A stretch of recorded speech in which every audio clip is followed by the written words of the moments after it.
आज आपण जबरदस्त अशी पालक पनीरची रेसिपी बघतोय. शुक्रवार असून व्हेज रेसिपी. आधी पालकला ब्लांच करून घ्यायचं आहे, त्याला उकळत्या पाण्यात ॲड करायचं, नंतर चिमूटभर सोडा घालायचा जेणेकरून ग्रीन कलर मेंटेन राहतो. पटपन पालक काढून थंड पाण्यात त्याला थंड करून घ्यायचं आहे.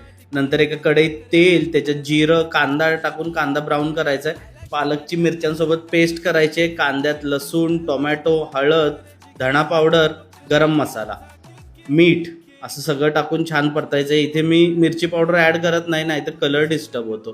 पालक छान भाजून घ्यायचा आहे. नंतर त्याची मेटॅलिक टेस्ट असते ती जायसाठी आपण त्यात दूध ॲड करतोय. थोडंसं दूध ॲड करायचं आहे. आणि इथे पनीर बघा किती जबरदस्त आहे. असं पनीर तुम्हाला कसं बनवायचं ते शिकायचं असेल तर कमेंट करा पनीर म्हणून. आपण एक पनीरचा सेपरेट व्हिडिओ करू.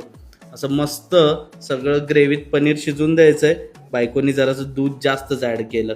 नंतर क्रीम ॲड करायचे वरून आणि एक तडका द्यायचा आहे जरा रेस्टॉरंटवाला फील यायला. तुपात जिरं, थोडासा लसूण चिरलेला, एकदा लसूण छान ब्राऊन झाला की बेडगी मिरचीने एक स्मोकी मस्त फ्लेवर येतो. ही फोडणी त्याच्यावर ॲड करायचे आणि जबरदस्त असं पालक पनीर रेडी होऊन जाईल. नक्की ट्राय करा.